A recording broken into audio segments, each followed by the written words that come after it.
Welcome, everyone. There are still people being admitted from the waiting room, so we'll give it a few more minutes before we start.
Hey, they can hear you talk. Mute it.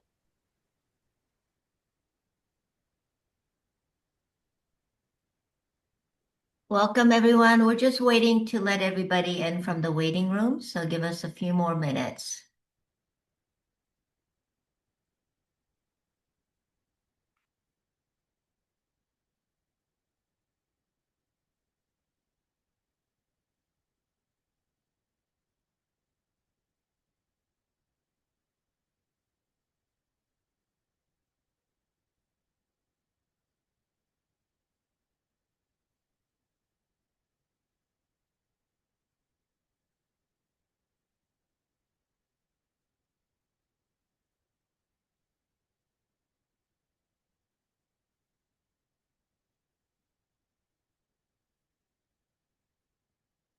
Okay, I think that's my cue that we can start.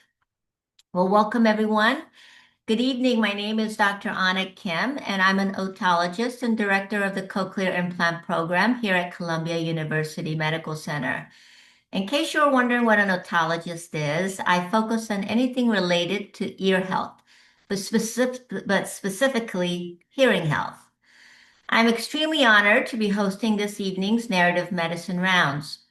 For those of you who are new to Columbia University's Division of Narrative Medicine, it was formed in 2001 with the mission to revolutionize healthcare by fostering human connection and critical dialogue and improving outcomes through skills in attention, representation, and creativity, integrating humanities to address disparities, and educating clinicians to recognize and respond to patient stories for more just and empathetic care. Its vision is to transform healthcare at both the individual and systemic level by building uh, narrative capabilities for everyone involved in care and moving beyond the mere science to embrace the art of medicine. I would like to acknowledge that we are hosting tonight from Manhattan, part of the unceded ancestral and traditional homeland of the Lani, Lenape, and Wappinger people. A couple of brief reminders I've been asked to review before we introduce our speaker tonight to ensure that our program runs smoothly without interruptions. Please keep your microphones muted to cut down on background noise during the program. Be warned that if there are any disruptions or inappropriate activity, you may be removed from the event, which we don't want to do. Second, during the talk, we ask people to keep chat interactions to a minimum. As we get closer to QA part of the event, we will invite you to submit questions via chat for our speaker. But before then, please, we won't be monitoring the questions, so please save your questions to type at the very end when we make the announcement. Okay, now for the fun part. We're truly honored to begin the 2026 season by welcoming Raymond Antrobus, who is an award-winning British Jamaican poet whose work explores deafness, identity, family, and belonging. His debut collection, The Perseverance, received wide acclaim and made history by winning both the Ted Hughes Award and the Rathbone Folio Prize. Raymond was diagnosed with hearing loss when he was 6 years old and fitted with hearing aids. Raymond has since spent most of his life straddling between the deaf and the hearing worlds. Through powerful language and a deep attention to sound and silence, he challenges how we listen, how we communicate, and how we connect. His latest work, The Quiet Ear, An Investigation of Missing Sound, is a powerful and deeply personal memoir that explores what it means to grow up deaf in a world shaped by sound. In this work, Raymond invites us to consider how we listen and how we are heard. Through honesty, lyricism, and insight, The Quiet Ear opens space for voices too often overlooked. We're honored to have Raymond with us tonight. So without further ado, Raymond, please take the virtual stage.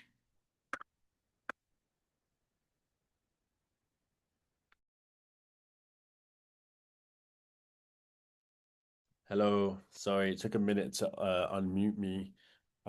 Good afternoon, good early evening. I'm coming in from England, so it's like close to midnight, but but I'm up, I'm awake, I'm here. Thank you so much for your time and for engaging with some things that I wrote and for just being here. I'm just grateful to have anyone listen. Um, so what I thought I would do is I would read from two sections a bit later on in the book. I'm going to read the opening chapter of uh, chapter 11, which is called "What's Good About Being Deaf," because that's just something I have to deal with that question a lot in a lot of different places, a lot of different contexts. I'm also a teacher as well as a writer, so I write quite a bit about my experiences as teaching in deaf and hearing spaces. So this opens on that. What's good about being deaf? I met Thomas when I was visiting a school in Durham in 2017. His teachers whisked me away after I delivered an assembly on poetry to a packed hall of 11 to 16-year-olds to sit me in a room with him, a hazel-haired, round-headed 11-year-old who had two large silver hearing aids in his ears. He kept his head down on the table as his teachers helicoptered over him.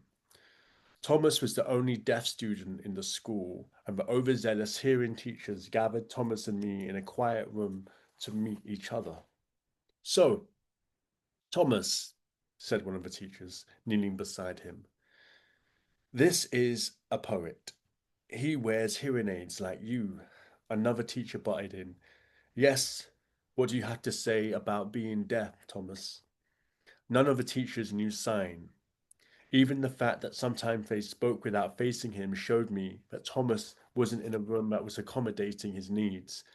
Thomas kept his head down and finally said, "It's useless." I told Thomas that I felt useless at his age too, for I had internalized this idea that my deafness decreased my value and limited my future, employment, and romantic. I explained that I had spent decades pushing against this notion. Deafness is harder when you have to rely on people who aren't deaf to understand you, people who don't have the patience to face you when they talk or speak sign, or know when to pause in conversation when there's a loud noise like an alarm going off or a truck bustling down the street. One of the teachers, perhaps feeling accused and that my words were negative, interrupted again. "Yes, but look at him, Thomas. He's now a famous poet." Thomas lifted his head from the table, stared at me thinking, then asked, "Are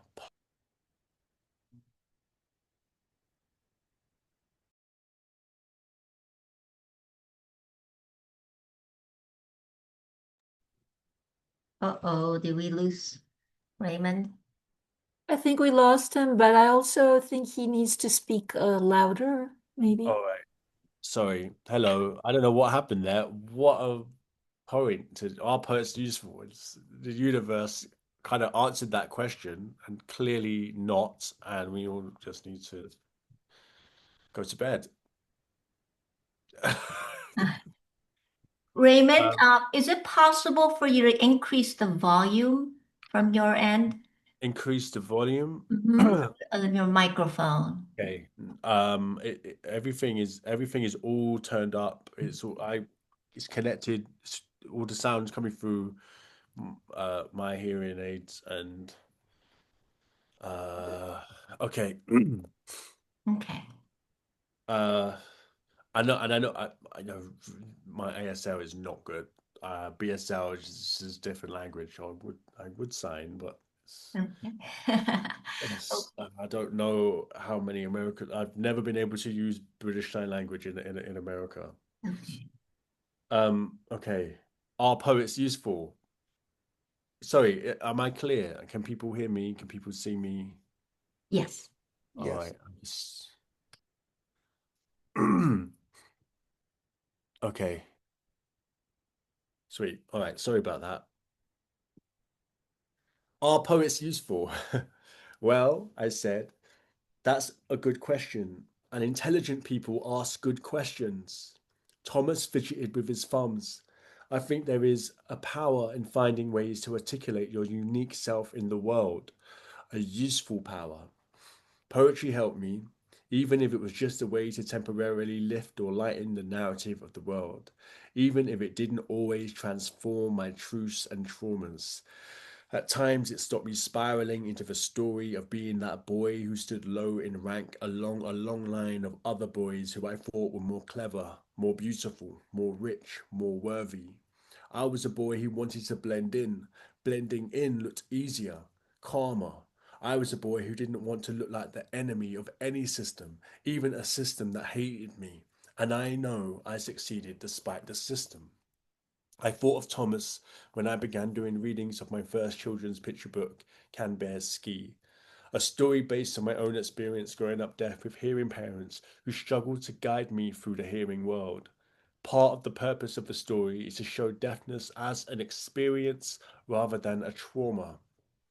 During those first readings, I got a range of questions from deaf young readers. Some engaged with the story, asking, why does the moon have a face? And can the bears sign? And there were young readers looking at the other faces on the Zoom call and asking, how many people here have cochlear implants? Another question was, does anyone here have red hearing aids? But a common question I received was, what's good about being deaf? There is an innocence to this question, but there's also a self-consciousness, one that some would say ought to not exist for children so young. But alas, from birth, we're lucky to be born in a room that isn't ableist, let alone a world. Forgive me, I'm not trying to be grandiose. I didn't mean for poetry to give me a platform for sweeping statements of self-affirmation. For a long time, my poetry was private. It helped me hide. I hid behind poetic thought in part because it was an intellectual activity that asserted my potential usefulness. In reality, I had no idea what a deaf, racially ambiguous boy could offer the real world.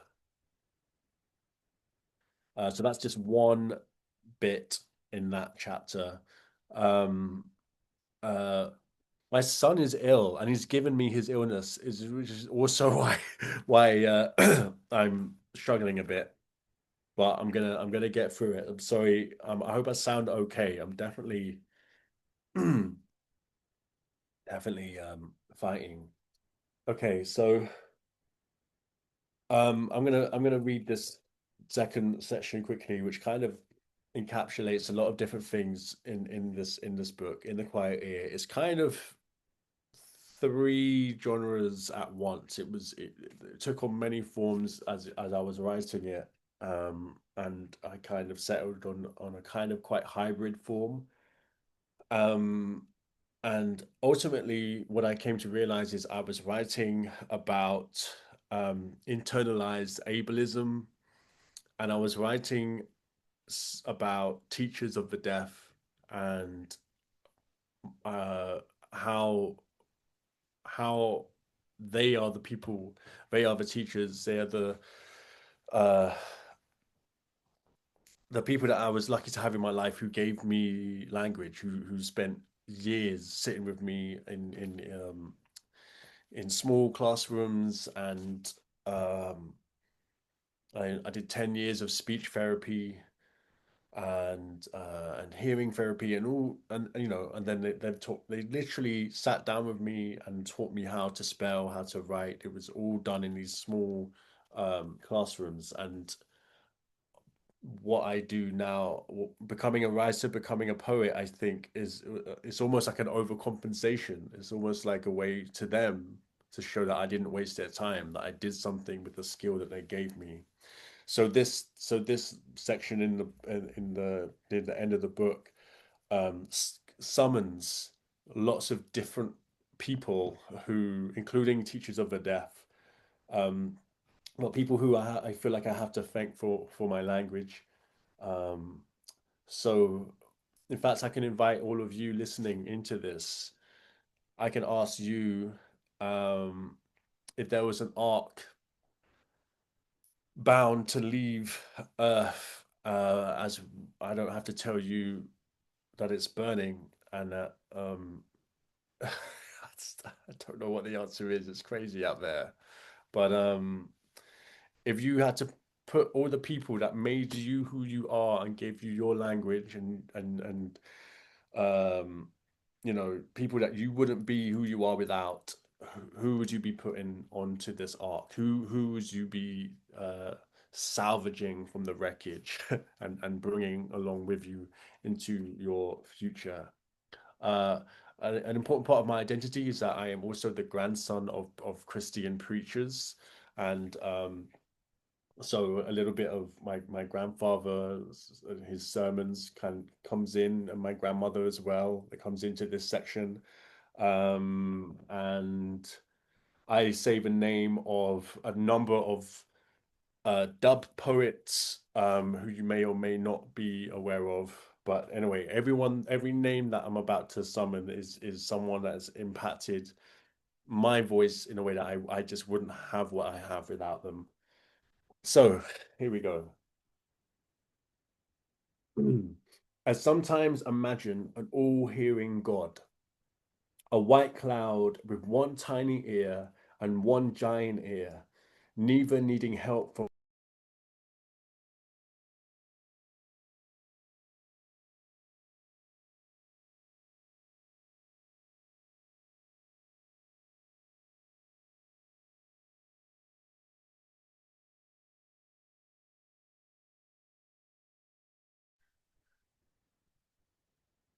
Hello again. I'm sorry. I'm sorry. I don't know what's going on. I feel like something is happening. All right. Should I just keep going? Yes. The irony of like not connecting and wow. Okay. I sometimes imagine an all-hearing God, a white cloud with one tiny ear and one giant ear, neither needing help from hearing aids, neither ear missing any sound. And this all-hearing God heard enough of the world and decided to destroy the all-hearing world in a great flood. And we, mere mortals, needed passage to the deaf world to integrate it into a world we must share. A world where what is learned from speech and sign language and lip reading and caption screens in train stations and airports and hospital wards and classrooms is all part of the air. And my grandfather returned to earth as a voice to sermonize our salvation. Granddad JK, I'd say, we need an ark to connect us to the deaf world. We need deliverance from the wrath of this all-hearing God. And Grandfather JK would ask calmly, thoughtfully, as I feel the electric in my hearing aids meet the electricity of the question, who is on the ark? And I'd say Granville Redmond is on the ark, his canvas wet with passing storms and luminous lakes. Dorothy Miles is on the ark, signing, speaking, writing, all her gestures on deck. Johnny Ray is on the ark, and all his dancing static. David Wright, with or without death shame is on the ark, and so is Goya and all the animals in his black paintings, owls, elephants, bats, dogs, bulls, and large cats, and all the clean and unclean beasts are on the ark. My mother's telephone is on the ark, and so are all the teachers and interpreters of the deaf, Thomas Braidwood, Penny Wilds, Renata, Deborah, Alfred Evelyn Clark, Hashim Gazelle, Claudia Gordon, Antoinette Aiken, Tashir Widmer, forgers of good relationships, good listeners are on the ark. Grandfather JK would touch his mustache, knowing whom we were about to summon. Grandmother Barbara is on the ark, hands clasped, leaning back in her floral armchair, and so is Grandmother Dorcas, literate in land, wood, and water. Donald Winnicott is on the ark, and so is the kind patience of Mr. Barry and Mark, the swimming coach, with his gestured poolside instructions. Who else is on the ark? Thomas Gray's poems and my father's handmade sound system. Every smooth and distorted syllable from Blake to Braithwaite, every school of Miss Lou, every dub of Linton Kwesi Johnson and Jean Binta Breeze, John Agard and Adrian Mitchell, Gil Scott Heron, Musa Baruka, Michael Rosen, every talking drum blares like Beethoven on the ark. Zephaniah's megaphone people power is on the ark. Malika's kitchen and all her silver and yellow carnival colours are on the ark. Poetry library librarians are on the ark, whispering, break a line over all the scribbling poets' shoulders. Meg Day is on the ark, and so is their phrase, deaf kin. Paddy Ladd's phrase, deaf hood. John Lee Clark's phrase, hearing cannon. Aaron Williamson's phrase, deaf gain. Harriet McBride Johnson in her wheelchair is on the ark, speaking and speaking and speaking, and John Kitto and Pierre Disloge and Jack Clemo's earthy hands are on the ark. And look, my old sign name, RCAP, is on the ark, and so is my new sign name, the BSL letter R that rises over the head to open all fingers out in the BSL word for light, shower, sun rays, all of it on the ark, smelling like sweat, salt, rivers, oceans, blood, and blood. Oh, well, that section ends there. Um, if people might need to explain sign names, so it's a name that you're given by deaf people. So when I was at school, my sign name was this R and then this, because I always used to wear hats and hoods because I was also always hiding my hearing aids. I didn't want anyone to see my hearing aids. Even now they're quite small, but I always hid it. And then much later on, a deaf friend gave me a new sign name and said, yes, we need to give you something new. And so this is my sign name now, and it literally means sunray. So R, sunray, that's a BSL letter R. So the book also charts going from someone with this sign name to this. That's also part of it. Raymond, thank you so much. That was beautiful. And despite the time difference and you not feeling well, we are extra appreciative of you joining us tonight. Thank you. There's so many things I want to ask you, but I'd like to kind of go back to the beginning, Raymond, if we could. Um, the quiet ear, it offers a lived experience of deafness rather than a clinical one, which is what I'm familiar with. And while I always stress to my patients and their family that it takes a village of people to navigate someone through the hearing loss diagnosis and management journey, you do a beautiful job of highlighting the village of people it took for you, ranging from audiologists to speech therapists, deaf educator, teachers like Penny in your case, your mom especially. In retrospect, is there anything that the healthcare professionals could have done better at understanding the everyday realities of deafness? Oh my God. I mean, yeah, it's huge. Like one of the things, I don't know how much time I have left of my life, But one of the things I'm trying to implement with my life, if the one thing I achieve is making sure that every like healthcare professional and uh school like it just becomes a requirement that everyone does deaf awareness training. I just don't it's the bare minimum. And I don't think a lot of my early no, the first ones were good, but as I got a bit older, some of those audiologists were surprisingly not cued in. And and so deaf awareness training, not just so you can learn some of the etiquette, but so that you can understand deafness as cultural deafness. I think you need that. I don't think it's enough to just say, I have a medical understanding of deafness, because I think such a rich and important uh, context to cultural deafness, which I think can really help restore self-esteem and understanding, and and that kind of um you know Mhm. world. It's a world. It is a world. It is a worldview, and it is a world. Um, and I would love to live in a world where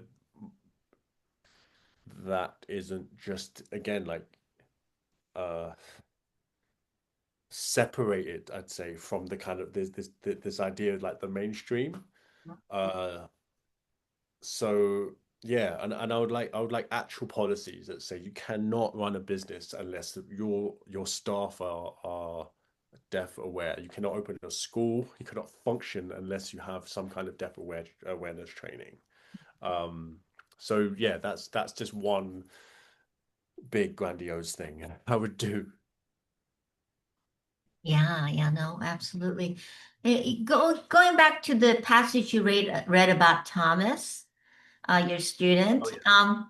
You wrote that in your earlier days, you wished away your deafness, you Mm, refused sign language, you stayed loosely connected to the deaf world.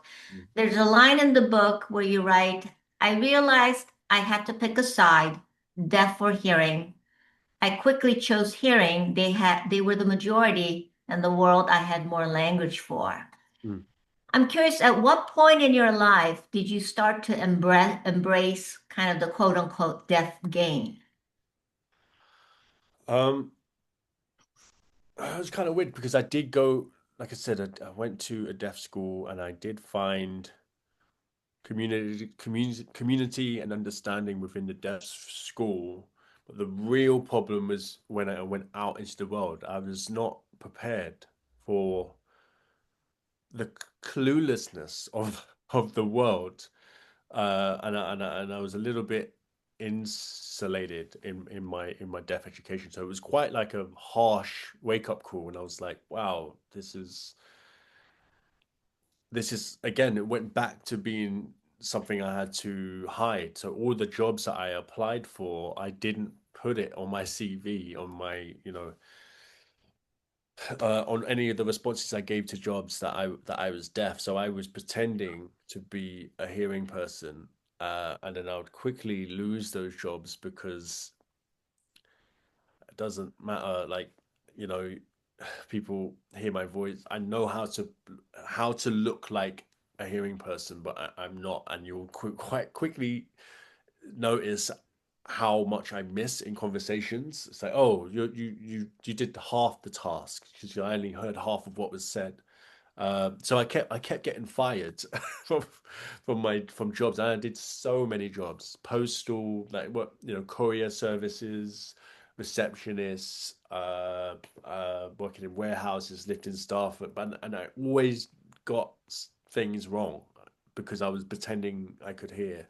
Uh, and then so it led to quite a serious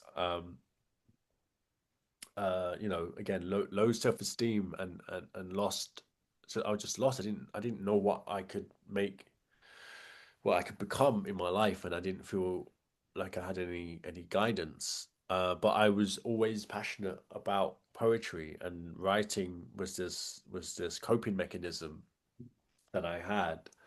Um, so it was, strangely enough, it was through poetry and wanting to perform poetry, and then kind of becoming known as a poet in England, uh, that I found my way back to the deaf world, because there's quite a strong uh, creative community in the deaf world, particularly in London. So I started kind of, making friends with deaf actors and other deaf writers, and deaf photographers, and that community kind of helped me, almost like remind me that who I am, who I was, what my needs were. Um, and then that's when, again, that's my friend Caro, who works in theatre. Uh, she gave me that sign name. But also, sign names are different because they can also change. So I have different sign names for different people. So a friend of mine gave me another sign name, which is like this, which, because I'm always like, every time they see me, I'm always eating. So this is me like eating the letter R, because I'm always eating. So, and like stuff like that is cool. It gives me a sense of belonging. But and I didn't really go into this in the book, but the deaf world, it's like any other community. Like, there are difficult things about it too. It's not perfect.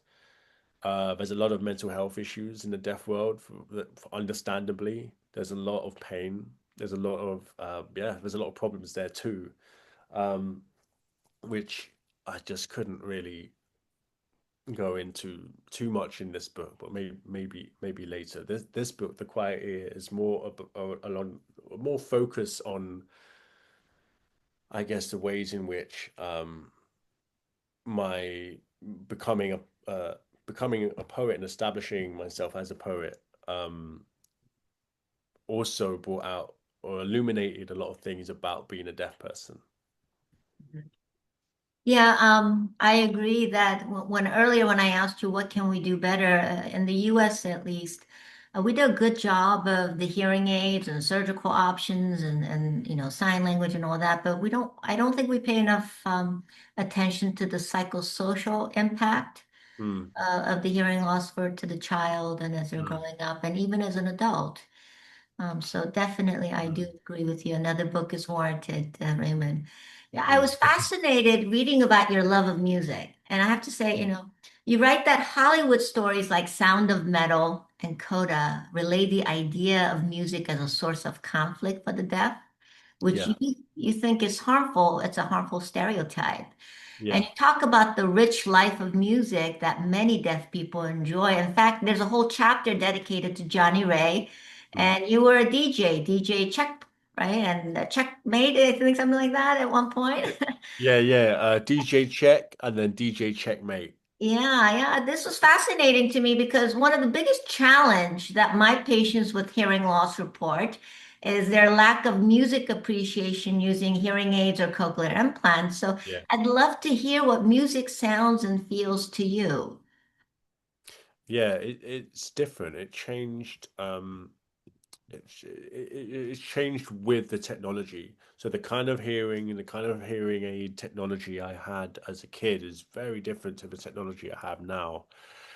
And I kind of chart that in the books, because in the UK, because I'm not trying to rub it in anyone's face. I lived in America for 3 years. It was tough not having the kind of health insurance I just have by default here. I never had to pay for hearing aids. All of my speech therapy, everything was on the NHS. It was paid for by the state.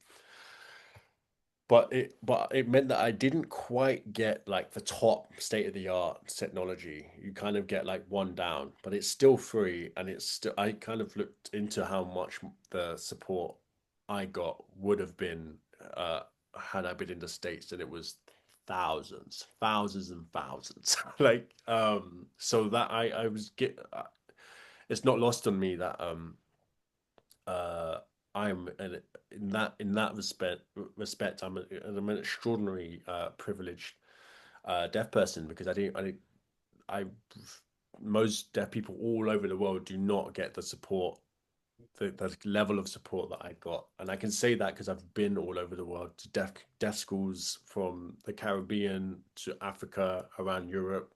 I was in Ukraine about 5 years back, going to deaf schools. I was carrying this kind of survivor's guilt almost over that, because it's rare. Um, and yeah, and it was just a sense of timing. So again, I don't know how interested people are in British politics, but there is this guy called Tony Blair who's a war criminal, but he did this one thing when he first got into government, which is he got me.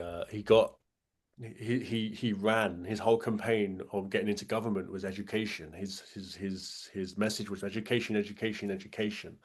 Um, so he gets in.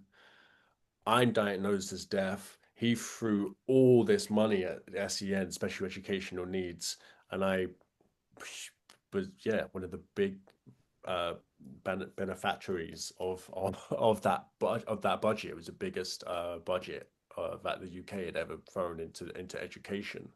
All of that doesn't exist anymore, by the way. It's shambles now. It's bad. So I had this kind of golden window, where I was given all of this support.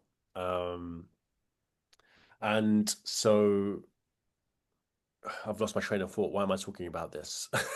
Where was I going? What was the question again? Sorry. Oh, I was asking you, what music means to Oh, you. music. Sorry. Wow, That's I went okay. right off on a tangent there. Okay, so let me come back to just the music.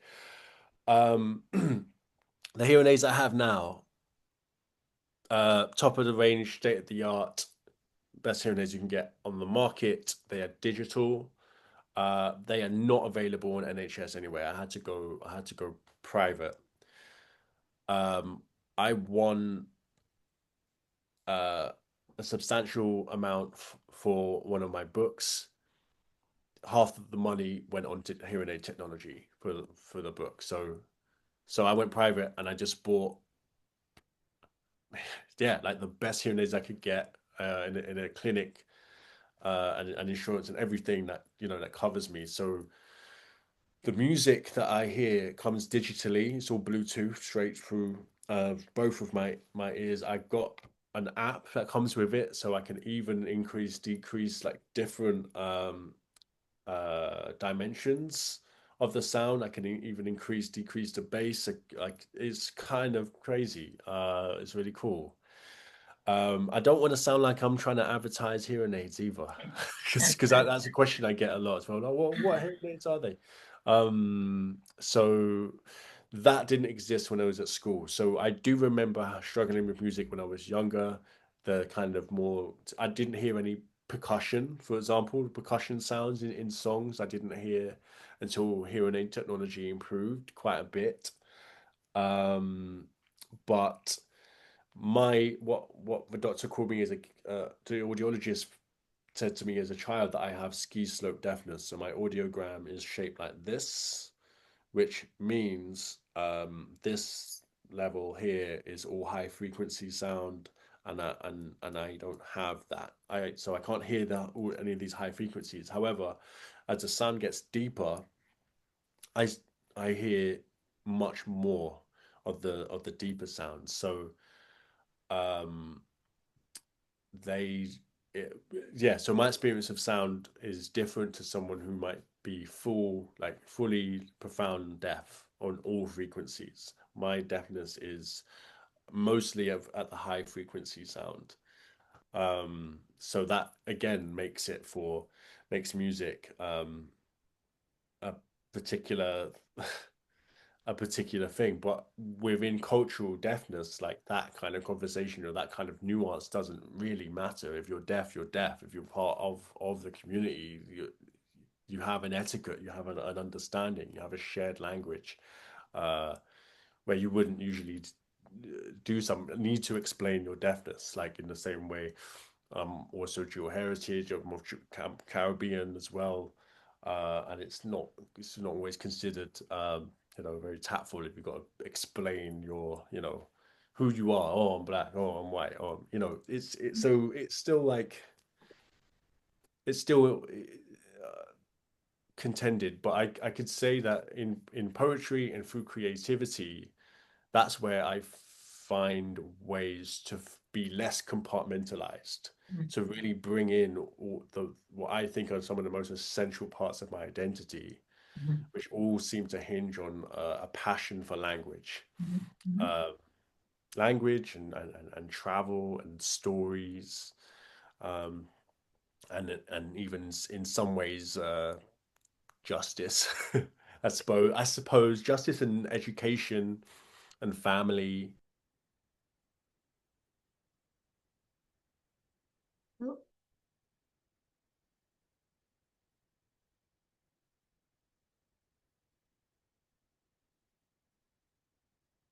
Hopefully he'll come back on. Sorry, right. I actually don't use Zoom. I should have said this. Like Zoom is always so bad with me. Um, Google, I use Google Meets because it's the most reliable and most easiest with the technology I have. So even now I'm using live captions on my Google Meets, and it can connect uh, better with my hearing aids. But the problem with Google, and I can say this because I had a friend who recently worked for Google for a long time and left out of disgust of all the stuff that's going on there. I said, how come Google are so good at like captions and accessibility options kind of thing, and he said without even batting an eyelid, it was like, because we've been listening longer than you think. So Yeah. but it's strange times. But anyway, sorry, that was a digression. What was the question again? Oh, it's okay, Raymond. I think you answered. So, Raymond, as a celebrated poet, what was the most challenging part of shifting from poetry, which you say you can hide behind, versus writing an actual memoir, which is really you're kind of exposing a vulnerability? Oh man, yeah, I didn't. If anyone told me I was writing a memoir, I wouldn't have written this thing. I didn't think I was writing a memoir. Uh, I thought I was writing essays. I was writing essays, and then an editor just said, "Can you just put a bit more about you here and here and here and here?" And then by the time I finished that, they were like, "Great, we have a memoir." It's like, "Oh, you tricked me. You tricked me." Because memoir, like I I guess I considered myself a literary writer. Like, first and foremost, I'm a reader, I'm a writer, and memoir has this, and the UK does anyway. If you think of memoir, you think of, I don't know, Prince Harry or something. You think of like some kind of celebrity thing. That's just not what I am, or I'm trying to do. But um, so I guess I think of it as well as like a hybrid. I guess, like I say, it's multiple forms, because there is some poetry in it, and some like prose poetry in it. And there are essayistic elements. It's not, and there are lots of things I've put in there, like around a cultural history of other people. So Johnny Ray, Reese Catamol, who's a deaf boxer. Um, and yeah, and I wrote loads of people's lives that didn't make it into the book as well. This book was so long at one point, and it all got rightfully, thankfully, like edited down to what it became, which was, yeah. I'm pleased with that length. It's a fantastic book. Oh, thank Um, you. so we are getting to the hour where we're going to open up Q&A to the audience, and there's already one. The first question is, uh, can you comment on the theater of the deaf in the U.S.? The theater. Theater of the deaf in the U.S., use of artistic self-expression as a second voice. The theater of the deaf in the US. Mhm. Oh, I can't. I don't know Okay. anything about the theater of the deaf in the US. Uh, That's okay. And yeah, yeah. inevitably, someone did ask what brand of hearing aid you are wearing. Oh, it's their Octagon. That's the brand. Octagon. Okay. Oh, Oticon. Okay. Sure. Sure. Yeah. Um, when reflecting on your perceptions about aging, an older adult friend of mine recently told me that he considers his rapidly progressive hearing loss to be his greatest loss to the process of aging. He fears losing an essential connection point to the people and activities he holds dearest, and is nervous about lacking the energy and motivation to creatively find new ways to connect. Hmm. In your experience, how have you or other writers, poets, and artists you know responded to the experience of progressive hearing loss? Yeah, progressive hearing loss is that's not really my experience. I'm born deaf and I've had to adjust to a hearing world which just doesn't cater to that. So progressive hearing loss, like losing uh going deaf as you get older, like I watched my grandma do it, and I had to coach her into wearing hearing aids. I had to try and destigmatize deafness to her. She wouldn't say deaf. She didn't like being seen with the hearing aids because of the association of age for her. And that's heartbreaking to me when I see that. Because again, it's ableism. That's what it is. Like it's proof of an ableist culture that doesn't understand, uh, you know, again what deafness is, what it is as a culture and as a way of being. And that's one of the reasons why I felt a strong urge to write a book like this, because I do actually write about some people who went deaf a bit later on. So I guess the most famous person who went deaf later on was Beethoven. But I deliberately didn't write about Beethoven because it's just boring. Everyone knows the story. It's an obvious story.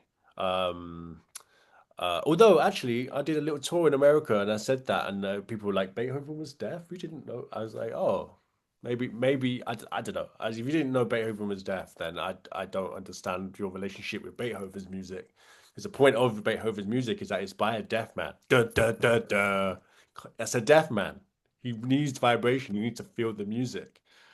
Um, uh, the other famous artist deaf who went deaf was Goya, which I mentioned. It's his black paintings. His most prolific period was when he was a deaf man. Mm. Hopefully he'll come back. We have some really good questions from the audience.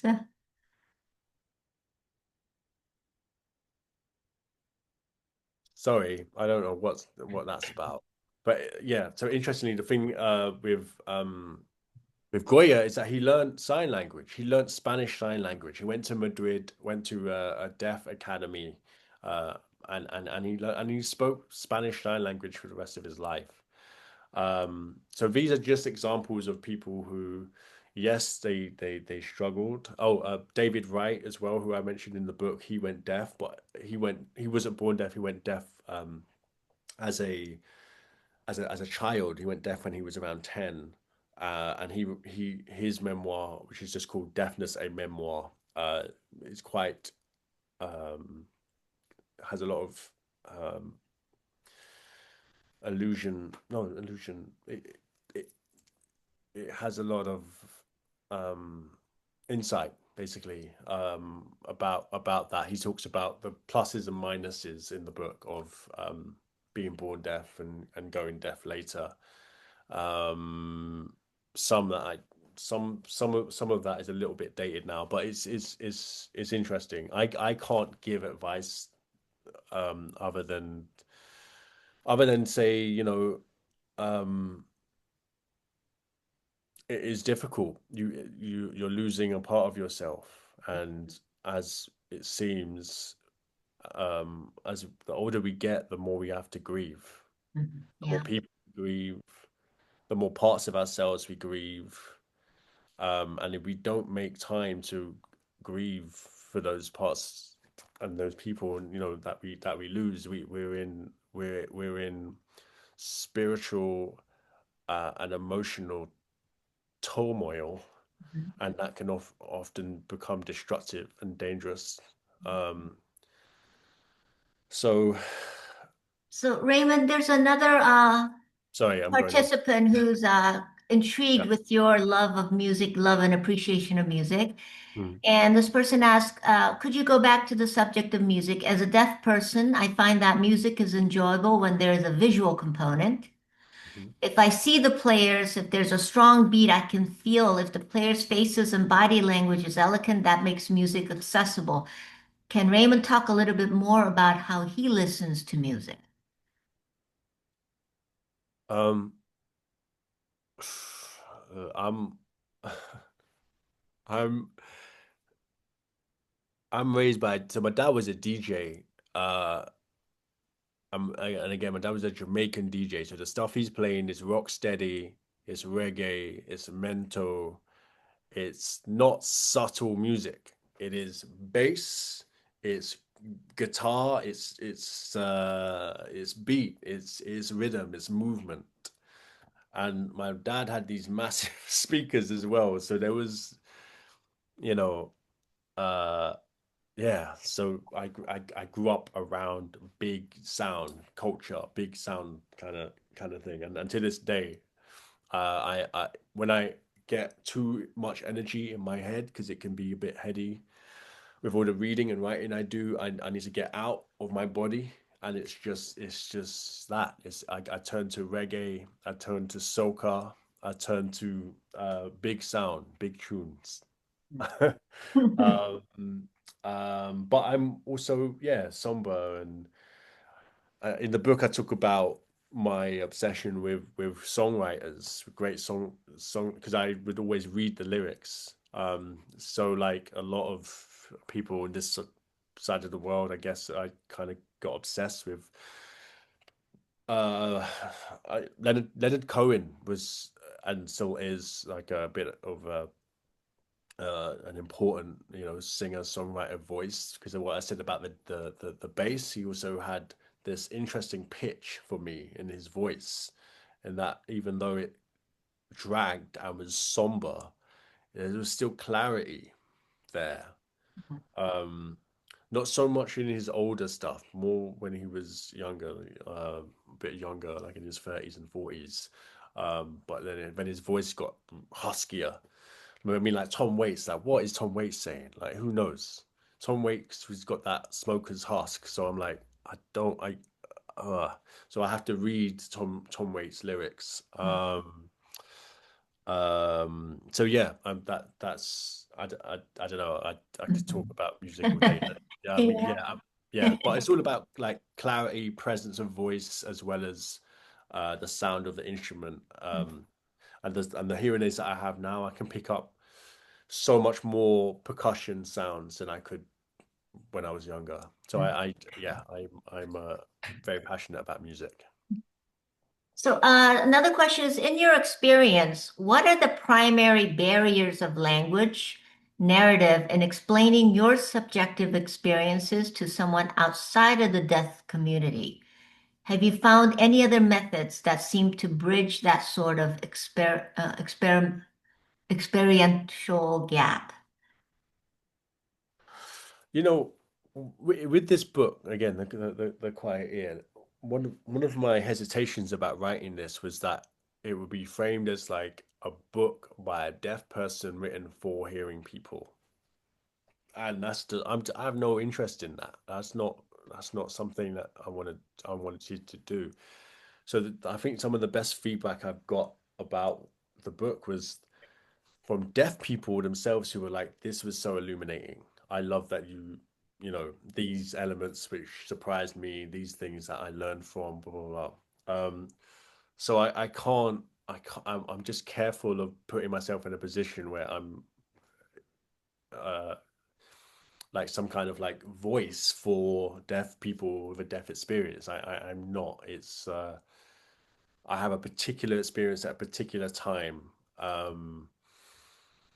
So I'm not sure how to answer that question in such a general way. Does that make sense? Yeah. Mhm. Okay, let's go on to another question. Did you find other senses grew stronger as a result of your inability to hear?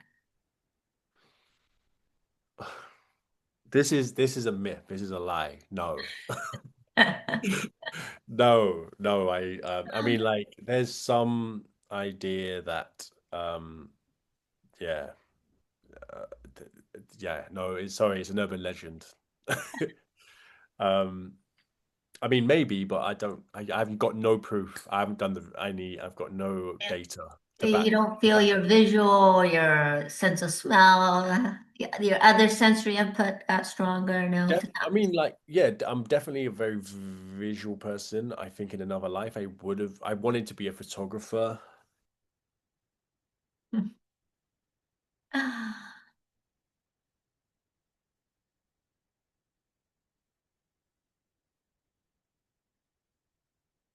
All right. Well, Yeah, sorry, it didn't work out. But yeah, I do think that the main thing, which is not about the actual deafness, but like learning sign language, because I can say that that increases your peripheral vision and your visual, like the way you look at even a canvas when you know sign it is different. It is enhanced. It does improve hmm.